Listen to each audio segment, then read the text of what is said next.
গত কিছুদিন থেকে জ্বরে ভুগে মুখের রুচি একদম নষ্ট হয়ে গিয়েছে। কোনো কিছুই খেতে ভালো লাগে না, সব কিছুই তিতা লাগে। আজকে মন চাইলো ঝাল ঝাল শুটকির ভর্তা দিয়ে ভাত খেতে। এজন্য নিলাম আমার পছন্দের চাপা শুটকি।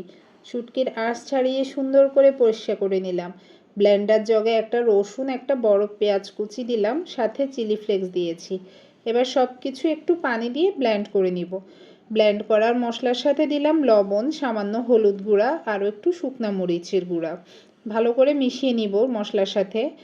এবার একটা কড়াইতে সরিষার তেল গরম করে দিয়ে দিব চাপা শুটকিগুলো ভালো করে তেলে ভেজে নেব। ভাজা হয়ে গেলে শুটকির এই কাঁটাগুলো বেছে নেব। এবার এই শুটকির মধ্যেই আমি মশলাটা দিয়ে দিব, ভালো করে কষিয়ে নিব। হাফ কাপ পানি দিয়ে এবার 5 মিনিট মতো রান্না করে নিব। তেল উঠে গেলেই আমার রান্না হয়ে যাবে খুবই মজার শুটকির ভর্তা। এবার একটা বাটিতে নিয়ে নিব 1 মুঠ পেঁয়াজ বেরেস্তা, 3-4 কোয়া রসুন ভাজা, 1 চা চামচ চিলি ফ্লেক্স, সামান্য ধনেপাতা আর একটু লবণ দিয়ে ভালো করে মেখে নেব। দিয়ে দিব এখানে পান্তা ভাত। সব কিছু ভাতের সাথে ভালো করে মেখে নিব।